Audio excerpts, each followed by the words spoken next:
Fatal blow to Harry.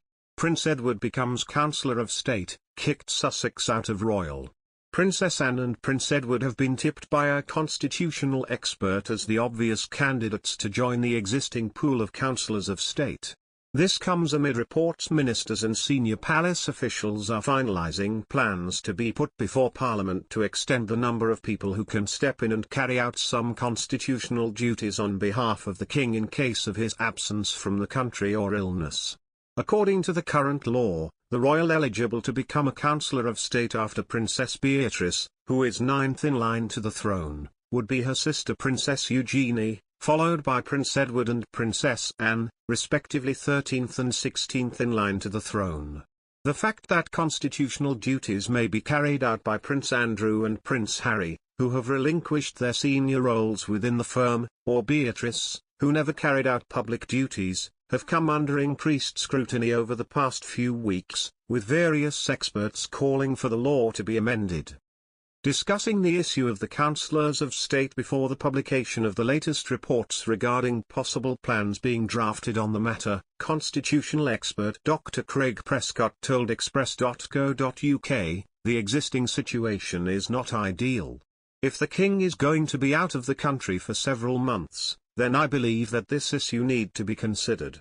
If a royal is not conducting public duties, then it does not make sense for them to be a Counsellor of State, as it does involve public duties, broadly defined. In addition to Harry, Andrew, and Beatrice, the Queen Consort is also now a Counsellor of State, but usually she will be travelling with the King, and so would be unable to act. Given that under the Regency Act 1937, 2 Counsellors of State need to act, so Prince William cannot act alone and so other members of the royal family could be made Counsellors of State.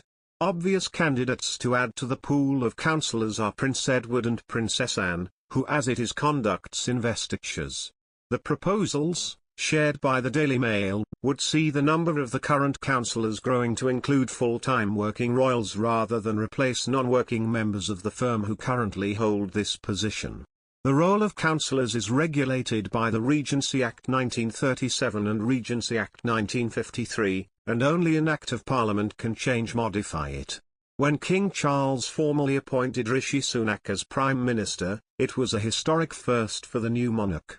That's because it was the first time he had to carry out the sovereign's duty of appointing a head of the government, and it came just 7 weeks into his reign. Pictures show Charles and Mr. Sunak shaking hands in Buckingham Palace yesterday, just minutes after former Prime Minister Liz Truss formally tendered her resignation. It echoed scenes played out just last month when in her final duties as monarch, the late Queen formally appointed Ms. Truss after accepting the resignation of Boris Johnson. However, it appears that Charles broke one of his mother's long-standing traditions when it came to her prime ministers during his appointment of Mr. Sunak. Over the years when meeting PMs at Buckingham Palace, the late Queen would nearly always meet them in the audience room at Buckingham Palace, a room filled with cosy furniture and family pictures. However, yesterday, Charles opted to meet Mr. Sunak in the 1844 room at the palace, which the King has also used to meet dignitaries in the first few weeks of his reign. Remarking on the reason for the change, Dr. Nigel Fletcher, a political historian at King's College London told The Telegraph, His Majesty chose the 1844 room for the meeting instead of the late Queen's audience room on the first floor. I would imagine the King's use of the 1844 room, where he now seems to hold all his audiences, reflects the fact the audience room was part of his late mother's private apartments.